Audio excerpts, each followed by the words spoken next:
खेळताना बघणं हे स्वप्न असतेच प्रत्येकाचं. फटका इकडे स्विंग केला डीप मध्ये, क्षेत्ररक्षक लाविन्या चुकी केली. हा कॅच हो झाला पाहिजे. चौकार येतोय.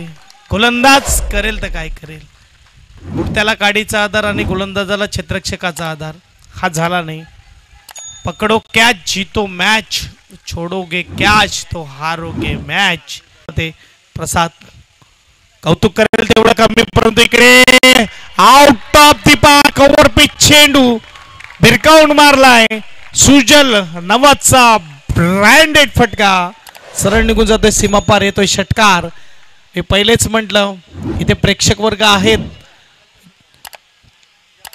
ते प्रेक्षक वर्ग सांगत होते आमची बॅटिंग अजून बाकी आहे. एका षटकामध्ये 13 झालेत, 4 ओव्हरमध्ये बनवायचे आहेत. यावेळेस फटका स्विंग केलाय सुजलचा वाचा. हा फटका येतोय शॉर्ट पिच चेंडूला पाठवलाय, उडवलाय, मिड विकेटला क्लिअर केलाय. 6 धावा.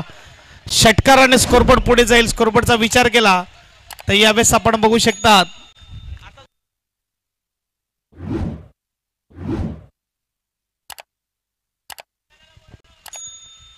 चला. मात्र जुना चेंडू असेल तर मात्र पंचांनी मॅचेस असंच नाही म्हटलं जात. पुन्हा एकदा फटका सजवलाय, पुन्हा एकदा आउट ऑफ दी पार्क. क्या बात आहे. सुपर फटकेबाजी. कृपेशला गोलंदाजी मार्कवर आणणं एक फसलेला निर्णय असं म्हणायला हरकत नाही. 6 धावा. 6 धाव्याने स्कोरबोर्ड पुढे जाईल. स्कोरबोर्डचा विचार केला तर 30 धावा धावपलकावर लागले जातात. 16 चेंडू आणि 16 चेंडू मध्ये बनवायचे 24. पुन्हा एकदा क्या बात आहे. 1 नाही 2 नाही 3 सलग षटकार. धीरज हेच सांगतोय, अर्ध्यावर चेंडू टाकतोय आणि पनिश केलं जाईल. तुम्हाला मात्र चेंडू जो आहे तो चांगला हाताळावा लागेल. पहिल्याच 3 चेंडूवर 19 आल्यात. स्कोरबोर्डचा विचार केला, स्कोरबोर्ड 36 धावा धावपलकावर. आता मात्र चेंडू असतील 15 धावा बनवायच्यात 18. पहिल्या षटकामध्ये